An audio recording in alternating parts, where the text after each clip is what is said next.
कृष्ण भगवान कहते हैं, जो दूसरों का बुरा सोचता है उसके साथ क्या होता है, आइए सुनते हैं।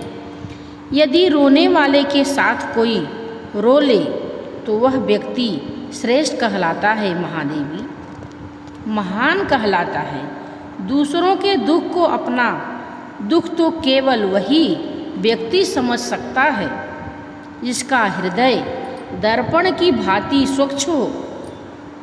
यह मैं बार बार यही कहता हूँ कि कभी किसी को किसी का बुरा नहीं सोचना चाहिए, क्योंकि जो भी व्यक्ति किसी और का बुरा सोचता है अंत में उसका भी बुरा हो ही जाता है।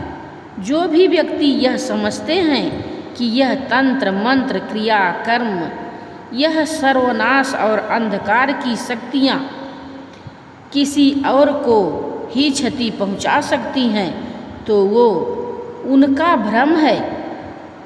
सत्य तो यह है महादेवी कि जो ईश्वर के सच्चे भक्त होते हैं, जो स्वयं ईश्वर पर संपूर्ण विश्वास करते हैं, या तंत्र मंत्र की शक्तियाँ उनका बाल भी बांका नहीं कर सकती। इस प्रकार द्वेष और घृणा का मारा व्यक्ति पड़ोसी के घर को जलते हुए देखकर यह भूल जाता है कि उसी अग्नि की लपटें खुद उसका घर भी जला सकती है।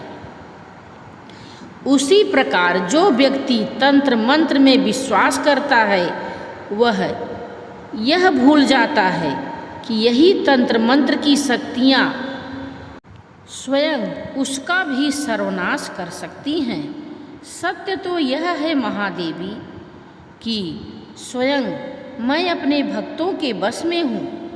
अपने प्रेम से, अपने विश्वास से, अपनी भक्ति से और अपनी श्रद्धा से मेरे सारे भक्त बार बार मुझे उनकी सहायता करने के लिए विवश करते रहे हैं और करते रहेंगे, और मुझे अपनी इस विवशता पर बहुत प्रसन्नता होती है।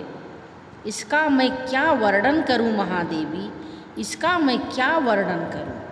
हाँ देवी, कि जिस प्रकार जब एक पुरुष भटक जाता है तो केवल एक ही व्यक्ति भटकता है, परंतु जब एक नारी के पैर डगमगाने लगते हैं तो समस्त परिवार डगमगा जाता है।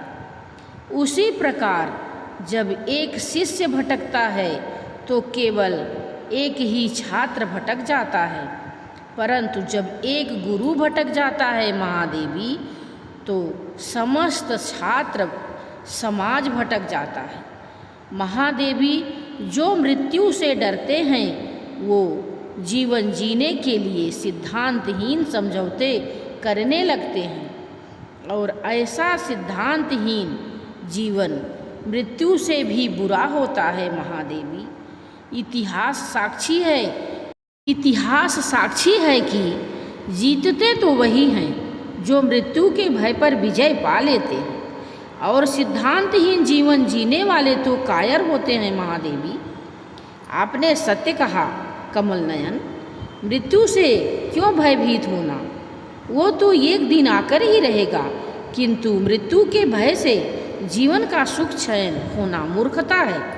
जिस प्रकार अग्नि सूखी लकड़ी को सरलता से जला देती है, उसी प्रकार को क्रोध सुंदर भावनाओं को सहजता से भस्म कर देता है।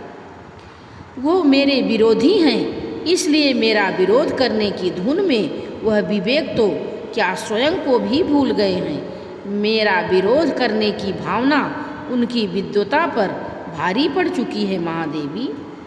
और जब दैत्य गुरु शुक्राचार्य कोई भी सीमा पार कर सकते हैं, आश्चर्य है क्या दैत्य गुरु शुक्राचार्य यह भी नहीं जानते कि सीमा से अधिक विरोध अपने ही दुख का कारण बन जाता है। नहीं जानते महादेवी, दुर्भाग्य से वह इस सत्य को नहीं जानते, पर अति शीघ्र जान जाएंगे। यह कथा यहीं पर समाप्त करते हैं। मिलते हैं अगले वीडियो में।